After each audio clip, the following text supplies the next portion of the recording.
I'm thinking to myself, if I'm an outside backer or a safety or a corner, and I see one of these two coming at me, I'm in a panic. And I want to know before that kid's panicking, because if you see one of them coming at you and you don't know if they're going to run around you, throw it, it's a panic. And I want to be able to tell those people around me what's happening. Feeling better than I ever been. Cairo in his bag, this beat is heaven sent. Back up in my element, new whip, trunk up in the front, I whip an elephant. It's all limo tent, that's how you move when you the president.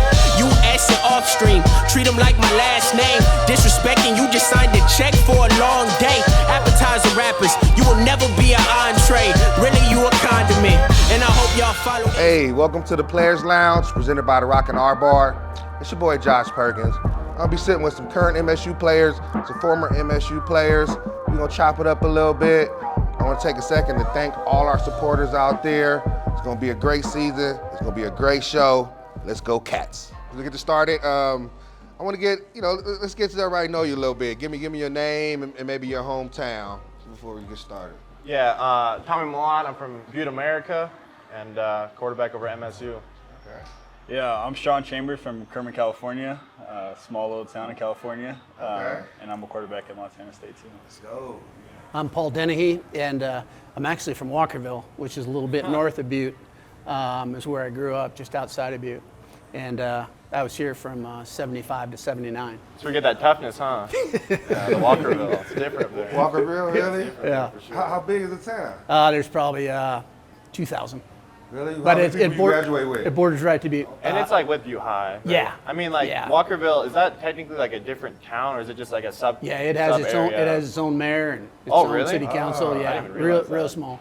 But I graduated at. It didn't have a school, but Tommy went to Butte High. I went to Butte Central, and so I wasn't a fan of his at all before. I am now. Okay. But we had about 200 kids in our graduating class at Butte Central. Oh, okay, yeah. It wasn't like my guy from Sunburst. He Right. graduated with just his cousin and a dog and a goat or something. He was saying, Trayton. Yeah. I figured a group of 4. Okay, so that's what they did. They sent everybody over to Butte Central from your hometown? Yep. Mm-hmm. So how did you get on the radar for MSU? When we were graduating from Butte Central had a good run when I was in high school. We lost my first game when I was a freshman and didn't lose again until my last game when I was a senior. So we had a good run through high school. And 2 of our coaches were from Butte, Coach Holland and Coach Lubick.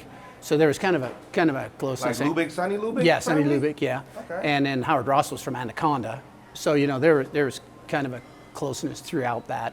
I was telling Tommy a while ago, when we were young, my cousin Mickey Dennehy played for the Grizzlies. So through 5th or 6th grade, we were diehard Grizzly fans. Okay. And then finally I saw the light when I met, when I met Coach Holland and Coach Lubick and made the turn. And we have a big family in Butte, so we're pretty split with who we're for. So it's when we win that game, it's a big day. No. It's a big day. Christmas and everything. Yeah, all forward, bundled into one. Yeah. Yeah. Okay, so you was the one that helped split it and bring them to the Yeah. light side. Yeah, So I'm gonna call you Luke Skywalker from here on out. You fought the dark side, you know what I'm saying? Or Exactly. brought it to the light Yeah. type thing. Yep. What's like some of the things that we see, at least for me playing in the night, I figure I play like in the dark ages, right? I want to compare, because you had a national championship team, right? Do you see some of the things and these guys? What I noticed just from my my time here at the Bobcats to theirs, it was just the camaraderie and like say the love I feel like they have for each other and that culture. And even some of the players that I played with came in and said the same thing. They wish they had a little bit more of that. Uh-huh. Do you see some of that within them? Or did you guys have that, or did you guys win by default? Or No, I think we had it, but not to the level that it's here now.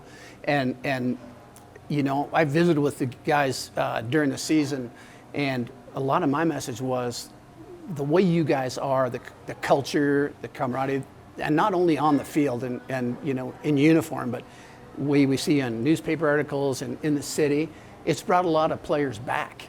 It's brought people back because they like what they see, they like what we have, they like what it's growing into. So it's a real positive experience. And for me, myself, just teams that I played with, guys just ahead of me and just behind me, I've seen a lot more guys around, especially this year, than I have in a long time. No. Yeah, We and were it's saying that even been- like that Frisco experience, it seemed like I think Will Johnson, he's on the '84 team, and he was saying like he had talked to guys maybe 20 or 30 years, and that just got everybody back into realizing, you know, we were all Bobcats, and Yeah. it was kind of a great moment just for you guys to even understand how big that was. You know, even for you guys to be in the game and experience it. Well, and then you know maybe getting back there here this year, just the reach that had brought to so many people for so many years. It was actually awesome as a former player kind of experience. So let's see. So when you first got here, did you feel that culture was already here?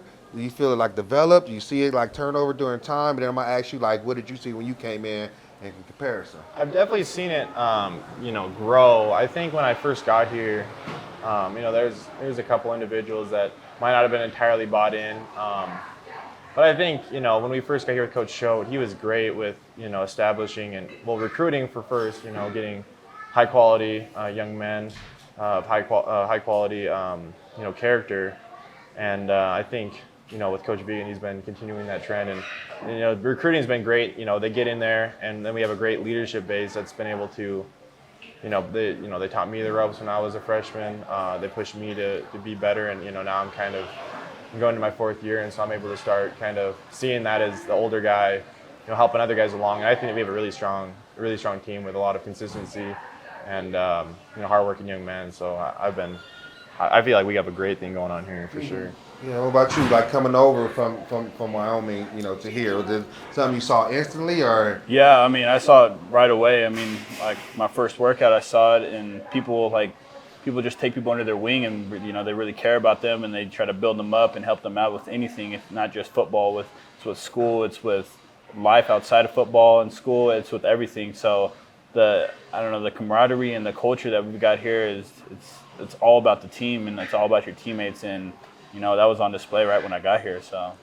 Okay, because I know you talk about some different things you went through and experienced, coming through here. So what were some of the things that you looked into to get you through some of those darker spots, to get to where you are? I mean, we're talking about you just want to smile again type stuff. You know what I'm saying? So even just like for me, if I'm having like a rough day or a rough time, what I try to do is I try to never have a bad day. I have a bad moment. And it's up to me to kind of recover from whatever might happen throughout that day. But what were some of the things that you leaned on to get out of some of your darker days to get here? My mom.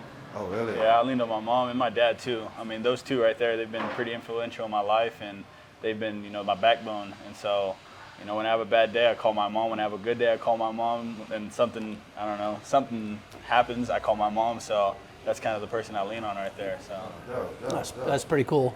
Yeah. That was a real good answer. That's what give you some brownie points. I know, she's like, I'll tell you, she's like my best friend. I'm telling you. Really? Okay, I thought you were trying to get a good meal when you went back home or something like that. We'll be gossiping about anything and everything. So we're like this. So. Okay, dope. And then going to your recruiting. So who's you recruited by? So coming out of Butte, I was recruited by the NA high schools throughout Montana, Montana Tech and Carroll and Western. I got recruited from the team over the hill, and then obviously with MSU. So it was just really concentrated throughout Montana. But I mean, that was all opportunity that I. And what made you decide to choose the Cats then? Was it something in particular? Or? Yeah, I mean, it was pretty obvious for me. As Paul said, growing up in Butte, it's definitely split. We're right in the middle of the state, so I feel like Butte's kind of that tipping point as to which side of the state has a little bit more support. If it's MSU over the east coast or east part, or U of M over in the west. And I think, growing up, I had a lot of respect for Colt Anderson. He was a guy over at U of M. But when I was getting recruited, it was really obvious to me that I wanted to go to MSU, specifically for the coaching staff that was here. I love Coach Schote and I love Coach B.J. Robinson and those guys. Just how much they cared about you as an individual when you were being recruited, and showing that that you're going there to grow as a young man, and it was just very consistent with the message that I received throughout high school with Coach Eric Gray, and that was obvious. That was very that was ideal for me. That's what I want to be a part of. Something bigger than just myself, bigger than just football, and I think that's what Coach Schote did, and I think that's what they're continuing to do now. And the education piece has been great. The relationships among the team, I was able to see just bits of that when I was being recruited, but I'm extremely, I think it's obvious how much better we have it over here than that other school, and so I'm so lucky that I'm so lucky to make this decision. So. What about you? Did you have the opportunity to go either or? Huh? I said it would suck playing against you. Oh yeah. Let's see that. Did you have opportunities for both schools? Similar to Tommy. I was recruited over the hill, and it's kind of like when Sean was talking about his mom, and I get a little emotional about it at times, but the coaches would come in, and you're not too far away from signing day, and they were in, and I had a couple assistant coaches from here come in, and it wasn't Coach Lubick or Holland, and Montana Tech and Carroll, and I tell my friends that I heard from Notre Dame, but I think everybody in the world gets that form letter from Notre Dame. But Coach Holland came like 4 days before the signing period, and my dad and I used to just visit on, who do you like? What do you think of him? What do you think of the school? My mom never said much. And so after Coach Holland left, my mom come out, put her hands on the table like this, and she goes, "Our decision's made." Oh, really? That was it. Yeah. But you never really never had much to do besides that. Go against that. That was it. Yeah. And I think that would have been our decision anyway. But when she came out, and she just put her hands on the table. She goes, "Our decision's made." It's the boss right there. Yeah. Yeah, that is the boss for Yeah. sure. Yeah. And he came over because you was with Vegan in Wyoming, right? Yeah, he and he recruited came me over there. with that part of your decision. Then That was a come big part, here, yeah. like him and how he was or something like that. That was a big part. That was like one guy. I mean, recruiting is crazy in college. He recruited you there? He did recruit Okay. me there, and I don't know. My recruiting stories are kind of insane. There's some crazy coaches out there that you can't really fully trust. That's one coach that I can really really trust, and I know that he's Because got you got a lot of car salesmen and stuff like that, right. right? Telling you what you want to hear, and you get there and it's not quite what they said. So, but that's one coach that everything he said came to fruition, and that I trust. Him and his family, his wife, his kids. We've grown to be really really close, and it was kind of an easy decision to come here when I entered the portal. Okay. Yeah, that was some of the things he shared with me. Like, it wasn't even about football with you. It was just like you were just a great kid and just being part of our program. And like you were saying, just choosing the right people that we bring into our locker rooms and stuff like that is almost as important as anything else, right? It's a lot of different talented kids out there, but you almost got to find the right, talented kid at that point. But it's actually like the quarterback position, though. So as you watch the games now, is there some stuff they do now that you wish you was able to do, or what you guys run? Because they was making fun of Will Johnson, like, what you listen to your pregame music on? Well, here's the important thing to me, Josh. When I'm sitting in the stands, I got to figure out some signals. Oh, that's what you work on? That's what I'm trying to do, and I haven't been able to do yet because I'm thinking to myself, if I'm an outside backer or a safety or a corner, and I see one of these two coming at me, I'm in a panic. And I want to know before that kid's panicking, because if you see one of them coming at you and you don't know if they're going to run around you, throw it. Do you? Yeah, It's you a don't know panic. what's coming. And I want to be able to tell those people around me what's happening. Okay, you want to be the expert in the stand. Yeah. Okay. I want to be that guy that nobody wants to hear from, but I actually know. So I'm gonna pin these guys down after we're done. And get some signals. Some stuff figured out and stuff. Yeah. Yeah, I like that a little bit too. But just on the play. Oh, that was a holding. And they're like, holding. Like, how did you know? Football. Type thing. But just picking up the signal. What type of offense did you guys run back there? We ran mostly sprint draw, and we ran option. We didn't So throw the quarterback. ball. Yeah, we didn't throw the ball an awful lot. Was it kind of like a wishbone? No, we ran out of the eye. Okay. But we ran speed option, and we ran counter option, and we ran a lot of sprint draw. Okay. But we had a real good offensive line. I think that was probably the strength of our team, was our offensive line. We had 2 fifth-year guys, that were captains, and we were real strong up front. So how's it like being the mobile quarterback? Because I know we're talking about that with some of the running backs. Like, you pretty much get, that's about how many times they get hit. Like, they feel like they go home after a game like they actually been in a fight. Is it the same thing for you? Yeah, I got hit, but I don't know. We were talking a little earlier, and it's funny how today's the game's bigger, stronger, faster, obviously, but I had a hip pointer the one game, and that's the only time I was ever hurt, and I think I got hit. Well, I got my bell rung a couple times, but I think I got hit into the wall behind our, and like I was going, full speed, and there's a guy behind me, and I could feel him going full, and I'm trying to stop, and he wasn't stopping, and we went into the wall, and that was probably the worst hit I took. You know, some of my basketball buddies used to tell me that I was like buttermilk, that whenever I saw somebody coming at me, I was so smooth I'd just slide. But there was no sliding there was no sliding in those days. Okay, I think I'd have got more. You invented it, huh? I think I'd have got more grief if I slid than anything else. Oh, okay. You couldn't slide at that yeah, time. I'm probably Okay, better I just got taking you. the hit. Type thing. So what about you guys? Is it pretty physical out there? What's your recovery like? Like, what's the day after the game like? Like, you really wake up like, man. After the Eastern Washington game, when Tommy went down, I think I carried the ball for like 27 times or 25 times. I felt like sick the next day because my body hurt so much. In so many areas? Everywhere. I mean, I had like a bursa sac get burst right here, popped right here. I had, I don't know, scratches everywhere. I mean, like I couldn't even move. I mean, it went into like Tuesday of the next week, and I'm out there just like kind of just like laboring out there, and yeah, I don't know. It makes you think like, why am I doing this? But then Saturdays come around and you're like, that's why I'm doing it. Like, so. People don't know that or see that part of the game. No, you know, they don't. They think you go home and you feel fine, but sometimes you can't even sleep because your body hurts so much. Like you can't get comfortable. So it's. And you guys, you know, let the ball go or whatever. People are watching that. They're not watching. You're getting drilled. Yeah, even after the throw. Yeah. Oh yeah. Mm-hmm. Well, people do forget about that for sure. Yeah. You release the ball and they don't stop. If there's Exactly. 2 steps, the ball's in the air and they throw you right into the ground. Yeah. So There's 20,000 eyes watching the ball, not seeing you get drilled again. Even like when we pitch the ball or something or get rid of the ball, if somebody has like a free hit on us, they'll give us a little shove or whatnot because they want to get hands on the quarterback at all times, especially if you're running, So Yeah. And I got to think, if I'm a coach on another team, whoever we're playing, you want to hit them, both these guys, every chance you can.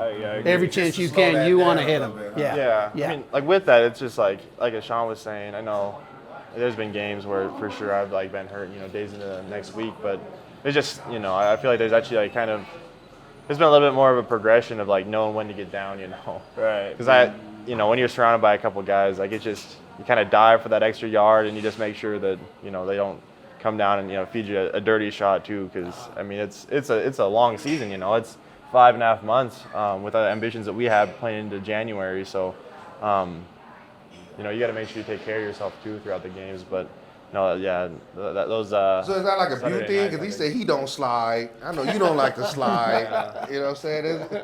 I don't know. So y'all want to face your opponent a little bit? Okay, Walkerville. Walkerville, Well, yeah. okay, Butte Central versus I guess Butte High type thing. You want to taste the player a little bit. You want to see what they hold. Let them, remember the hit for sure. The Butte Central Butte High thing is, they stopped playing the Butte Central Butte High game right before he started playing, and people were complaining about it. And I said, count your blessings. Oh, okay, they would have to go Butte against Central, him. count your blessings. That game used to get pretty rowdy and stuff like Well, that? it was a good game some years, but I said, count your blessings. Okay, We're not doing it anymore. Okay. Yeah. My boy Eric Gregg turned the corner a little bit over there for the program. Huh? So let's talk a bit about that game, like the Cat Grizz game. I want to hear a little bit about like your experience. Do you remember your first one and how it was? Did you guys win? What was your record against the Grizz? We were 3-1 against them. Okay. My first one, when I was a freshman, there was 2 QBs my freshman year, and we split. We got to suit up every other game, and I got to suit up for the Montana game. It just that's fell how it that worked? way. Yeah. Really? So it fell that way. Yeah. So we played down there, and it was in the old Dornblazer Stadium, and not in the stadium they have now. It's the old Dornblazer. Where the track is now? Yep. Okay. Mm-hmm. Yep. Yeah. And I would think it held maybe 12,000 or so, but they're rancorous like they are now, but it was an experience for me coming out of high school that I'd never been a part of. I mean, it was unbelievable. And I had going through the season. It was late in the season, but it wasn't our last game. But I had guys telling me that you're not going to believe this experience when we play them.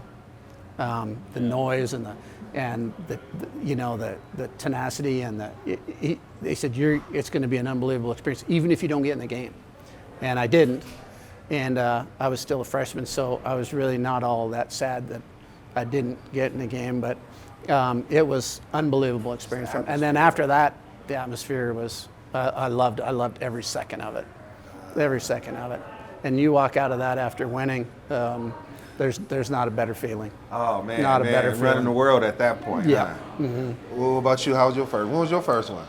Yeah, so when we went over there 2 years ago now, that was week 11, and I played receiver that game. You know, I was about to say you like on special teams. Yeah, I was on teams. I actually started at receiver that game.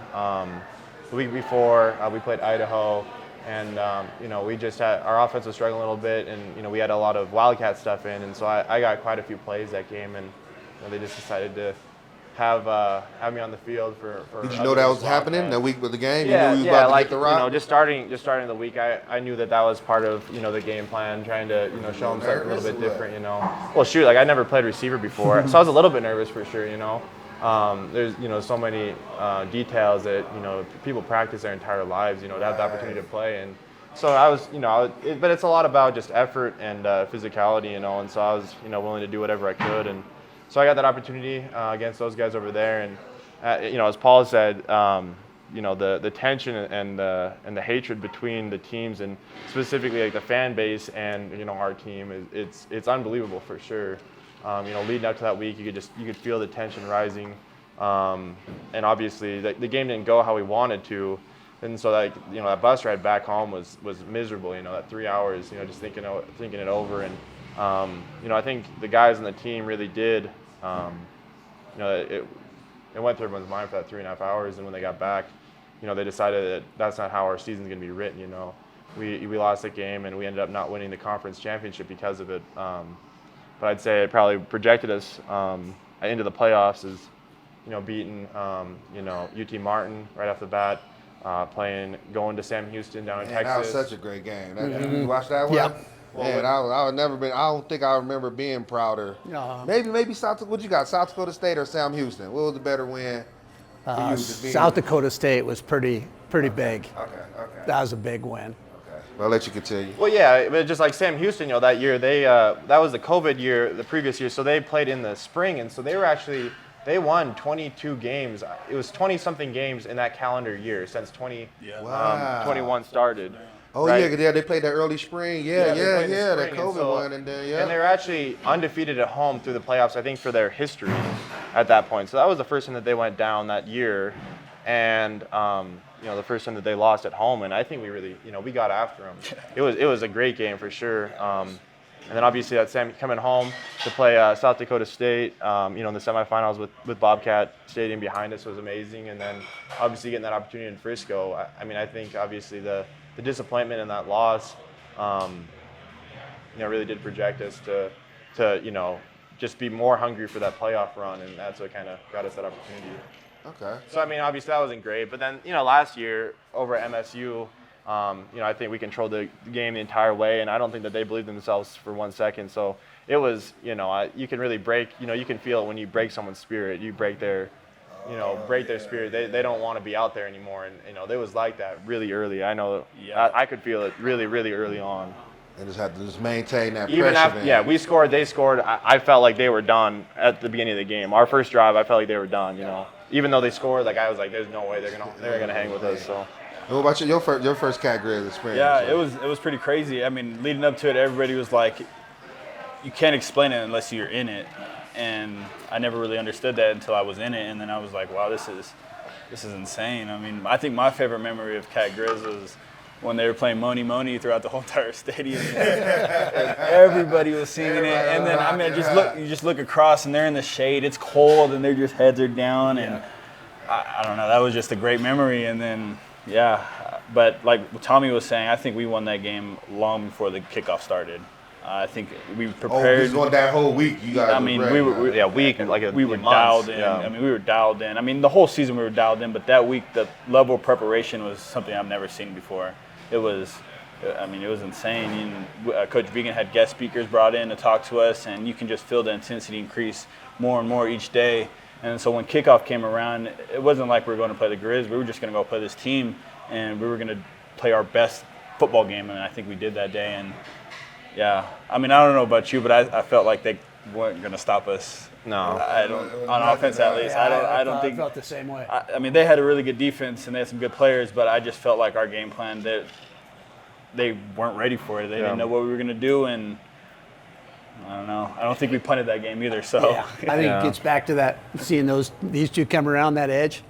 and you're in a panic. You don't know what you're gonna do. I don't know what to do. I'm gonna run to the sideline. I was gonna go ahead and let them score. You know what I'm saying? I'm gonna trip over this little yard marker and make like it was an accident type deal. Huh? I mean, we didn't do too much of the two quarterback stuff in that game. We did a little bit, but I think the O-line, really set the tone and dominated the trenches, and they took control of that, and they weren't being denied. They were moving people off the ball.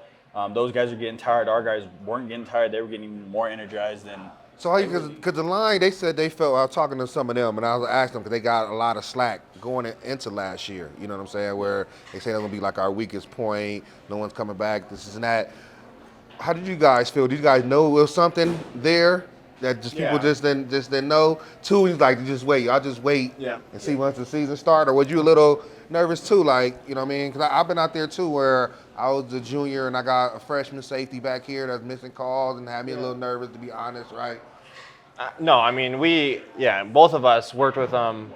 We were behind them, getting protected from them. They were blocking guys for our run plays all throughout the spring. So we were able to see it, day in and day out. So there's just so much inconsistency with what the public knows and what the players know. Right. And so there was a lot of doubt, and I was like, shoot, let that linger around, because you're gonna, we want them to doubt us. So I was like, they don't want to know that we have this great O-line. We're gonna show them as soon as the season starts. We know that.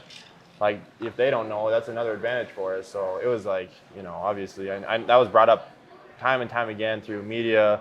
And it was man, we'll just wait till September. Yeah, and they said they did, because you're human. So you see some stuff, you read some stuff, and they really felt that helped them actually get closer together type deal. You know what I'm saying? They said it was already kind of developing, but then as they start coming in, man, you see, you heard what they said, all that type stuff, and it gave them even more reason to put in that extra work, to watch the film, to go do some stuff together, because they had to move in unison, so much. And you said you had a pretty good O-line too when you played, we had right? a good O-line. So the same thing you kind of knew, just from practice and stuff like that was going to be. Yeah, and actually, when the year we won the championship, we weren't picked to even win the conference. Really? We were picked in the middle. Yeah, but we had that front was real. You solid. already knew what was coming though before even Anita said anything. Yeah. How did you guys run? So back then it was you won Big Sky and you automatically got to the playoffs. It's kind of funny. We were 10-1, and the only team we had lost to was Fresno, which was a step up. So our last game we played in Hawaii. And and get that back on our schedule. Hey, Leon, somebody make Leon. And in November, November Hawaii game. Let's make that happen. So we go there, and they were a step up as well, but we had to win that to get into the playoffs. Oh, really? Yeah, even though we won the Big Sky. So it wasn't automatic. There was no automatics because we had to beat Hawaii to get in as well. And then we only had two playoffs. We had a quarterfinal at home. And we beat North Dakota State solidly there, but we had to go there for the semifinal. Okay. And then we played in Wichita Falls, Texas for the title, but it was only, the three playoff games, Let's bring that back. Yeah. Bring that back. If you don't get a bye, it's a five-week season. That's a long. That's like another season. Oh, yeah. So when's your championship game? It's like in November, I think December? it was, my nephew was born December 11th. So it was right around there. Yeah. And when we play at Frisco, mid-January? Yeah, so it's a month. You guys still had another month to go. Yeah. When we were. Well, you get that 3 week. You get that 3 weeks after the 4 weeks of playoff. Yeah. So you have to earn that, but it's. But you still got to be locked in, though. I mean, you think of it, it's they call it winter camp. We got fall camp, spring camp, and then there's winter camp. If that's what you call it. You got the 3 weeks to improve, and it's 3 more weeks to practice as a team, and obviously preparing for that game. But it's so many extra reps for all those young guys to improve. So. There's one question I like asking. Even just comparison. What was harder for you, like going from high school to college? Was it more the physical speed, the part of the game, or was it the playbook? That's usually one of the two things that get you the most. What got you the most? Yeah, no, it's for sure. It was the mental piece for me. Whether that including the playbook, just how detailed college is. You can't freestyle as much Yeah, as you. there's very little freestyle. I mean, there's a couple individuals, like Johnny Manziel, maybe like Lamar, Jack, those are guys that, might have been able to do a little bit of that, but I don't know how to explain it really. But it's just like there's so much that you need to know about every single situation. Yeah, so many intricacies of every single play, and how detailed you have to be was a huge jump for me, because I felt like I was extremely detailed in high school, and then I got here and I was like, wow, like there's so much I have to learn. What about you, Sean? Well, the playbook at Wyoming was honestly insane. I mean, it was Coach Vegan? Oh my gosh, it was insane. It was pretty tough. That was like my freshman year I played, and I remember like you played as a true freshman? Yeah. Okay, so I played in 4 games, and I preserved my red shirt. But I remember there were some games where like I didn't even know what I was doing out there. Like the plays, I'm just like, I don't know. It was just insane. It was just insane. Like there's protections. There's 5-man, 6-man, 7-man, play action protections. It was insane. I didn't know what I was doing. I was just reading something and pulling the ball and running as fast as I can away from people. So it through the game. yeah, exactly. Yeah. But yeah, I mean that was definitely the tough part. And I guess another tough part is just kind of believing in yourself.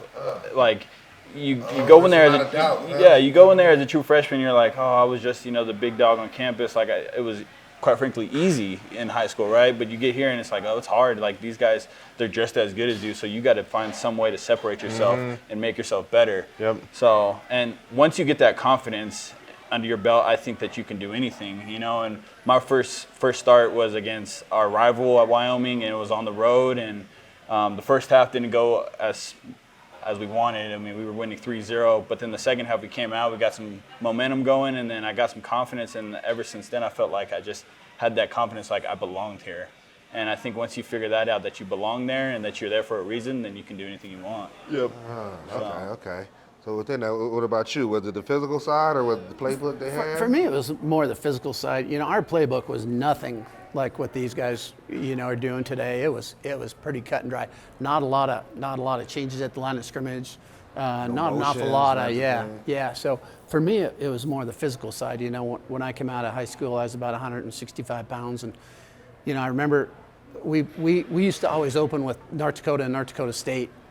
And I've suited up for the North Dakota game, and I remember just kind of walking around the field behind everybody warming up, and so I'm kind of over by, and their offensive line was down in their stance, and I'm walking by them, and it looked to me like the top of their ass was like right at my eye level. Are they at a 3-point stand? Yeah. And I'm thinking, real bison out there. Yeah, and I'm thinking, Mom, I'm not really sure we made the right call. But getting through our freshman year, and we had the same time. We had some great mentors for me when I was here.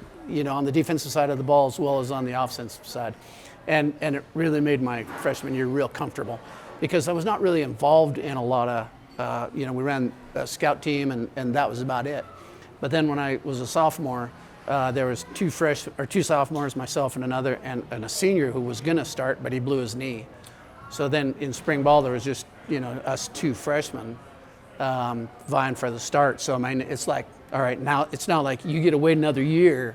It's time. It's time. And so, my first start was at North Dakota. And, I was a slight bit nervous. And we went back there, and it was about 105 degrees out in August. And Howard Ross was our offensive coach, and he'd signal into plays. I mean, we weren't even advanced enough yet to have another kid standing next to him. We just had him doing it. Well, about two plays into the game, it's so hot out, he signaled me the play and just passes out from the heat. Yeah. So our Don Hewlin is from Butte as well, and he was our tailback. And I go, well, what are we gonna do now? And he goes, just call something. So, and I'm like, dang. I got all this stuff going around. It was the first game. Wow. That's crazy. I had to call timeout. Collect myself. Something. Like, and matter of fact, he told me not to. What are you playing, or what are you calling? Star. Star? Oh, I feel you. Yeah, I'm for sure doing that too. Yeah. Star. Try to give myself another touch. Okay. Go check this out. I know some guys have mentioned like it's pretty dope now how you guys have it set up to where it's dual scrimmages going on, right? So 'Cause I think maybe you was the same way. Like when we came in as freshmen, you just really didn't get that many reps, right? So they're saying like how we got to set up now, like everybody's, instead of maybe getting 4 reps a week, you getting like 40 a day, even as a true freshman or whatever. And that's maybe where some of the development is able to speed up a little bit for our guys, right? Yeah. Did you see some of that too? Yeah, I mean, my first semester, we started that fall camp with the COVID year, and so I only had 4 or 5 practices. But that was with the old coaching staff, the old, philosophy with fall camp and what that might be, and really just focus on those older guys, as you were saying. I might have gotten maybe 5-6 reps, the entire practice, and and then that spring came along, and I was expecting something kind of similar, and it was like, wow, like it was just, you're really thrown to the wolves, but it's a great opportunity for you to learn, like. On the run. On the run, you get those physical reps where you're not just like, theorizing it in your mind and watching it on the, board, but you're out there physically doing it. You're seeing all like the details that you need to process, so quickly, and that's, we play so much football because that's the only way you can get better at football. You play it a lot, and that's their philosophy, and it's been great, just with the progress of the younger guys and, building that depth on our team for sure. Even like the speed of your practice. Have you came out to some of their practices? Yeah. Like even like the speed of it. It seemed like I had like a lot of lull. You know what I'm saying? I was picking sunflowers out there setting some time. You know what I'm saying? It's like, yeah. Handing it to a cute trainer or something. Whatever type deal. But it's like everybody is just going. You don't even know where to watch or what to watch. You know what I mean? But I want to think about stuff like even like growing up. Was it other sports? Did you used to be a football player your whole life? Well, actually, when I began in high school, I really wanted to play basketball. But then as high school went along, as I mentioned, Eric Gray, he was just such a great mentor to me, and he made me fall in love with the game. And so certainly once I was sophomore, junior, it was like, dang, I only have 2 years left. I only have 1 year left. It's like I want to play this as long as I possibly can. And so it's certainly like when I had this opportunity, it was obviously, as I talked about it, it was a no-brainer to come to MSU, but I wanted to play football for as long as I could. So yeah. So, what about you? Yeah, growing up, I played football and baseball, and honestly, you thought to be a baseball player, huh? I mean, I never could have been. You guys I talk about that. Yeah, look like one of them little Dominicans. How about that draft? Well, I think I was better at baseball than I was at football. Really? Yeah. Like in high school or just like young, 12, 14? All the way through. But What position? I caught. Oh, really? Yeah, I was a Really? catcher. Yeah, I was a You catcher. got some surprised. good knees there, huh? I don't know about that. They're a little worn down, but so like 2 weeks before graduation, I had a Tampa Bay Rays scout come to one of my practices. No stuff, for real? Come to one of my games. They came to Kermit? Yeah, they came to Kermit. Yeah, so Okay. and then he was like, "Yeah, we don't know much about you, but if we want, we could draft you in like the 38th round or something." And he's like, "We know you're gonna go to play football, but if you want to do this, we can do this." And I'm like, no, I don't love baseball like I love football. So, and football is kind of a for sure thing at that point. With baseball, you don't really know. Yeah. So I decided on football, and so. No, I'm happy with that. You probably be in Mexico smoking cigarettes. Yeah, I don't know. Out the bat in Or some be the little big league. wheel farm league or something like that. No. Or a millionaire. Yeah. I don't know. We'll never know, But that's what Nolan Atkinson was saying, because he's named after Nolan Ryan, so he thought he was going to be baseball was his thing. Maybe 6-7 years deep now, right? Yeah, I mean 6 years. Yeah, seriously. What about you? Always football, or you bounce around? Pretty much always football. We grew up. We played in the streets when we were kids, playing football and in the yard, and we had a lot of family that we just all played together the whole time. So I was thinking open football into college. Yeah, and I think we have a unique situation with these two guys too. Being such great players at a top notch, but also being pretty selfless with each other. What? Just you now, your playing career is done, just barely, right? You might be able to get out there and get a snap or two, but what would you say to them now? Like if if you was in their shoes right now, what was something you just want to let them know or just pass down to them, man? Just being around them again. I see how they are and how they deal with each other and the team and the public, and I just really respect everything they do. And my message, is just enjoy every minute. Do as you're doing as a team. It's done wonderful things for Montana, for our university, for everyone involved. And I couldn't be more happy and love what's going on here now. As a matter of fact, I tried to get more season tickets. I can't get more season tickets to games. You know, I mean, we're booked out, and like I said before, it's not just because of what they do on the field. It's what they do in the press and in town and with each other. It's just a real unique culture and I love every minute of it. No, I have to agree with you too. Just being an alumni, just how proud it makes me to wear my MSU stuff wherever I travel. You know, and then even people know about it. Yes. You know what I'm saying? Yes. I think that's the other part too. Is like that makes you pretty proud. Like, oh, what you know about Montana State? Like, I played there. Like, you played there? Like, yeah. Like, it's actually dope. But just like I said, just letting you guys know the scope and how many people you guys touch with this game, right? And we're gonna keep playing it and then keep passing it along to the people so that when you guys are us, we hopefully have the same type of guys that you guys get to interview or something like that moving forward. So it's kind of up to you guys to kind of keep that stuff going. So wish you guys the most success this year. You know what I'm saying? What's our goals? What we trying to do? Playing in January. Yeah. Plain and simple? Make the playoffs and win the last game of the season. Give me a reason to buy Paul a shot in Frisco, okay? That's all I ask. Right here today, we're going to remember this. And we make it, we're going to make that happen, Paul. Me and you, salt and pepper, all right? We're going to go somewhere and turn it up. All right? I'll get the Uber, you get the whiskey. We'll figure it out. Okay. All right, thanks, guys. We just getting started like the kickoff. 5, 4, 3, 2, 1. Watch the lift off.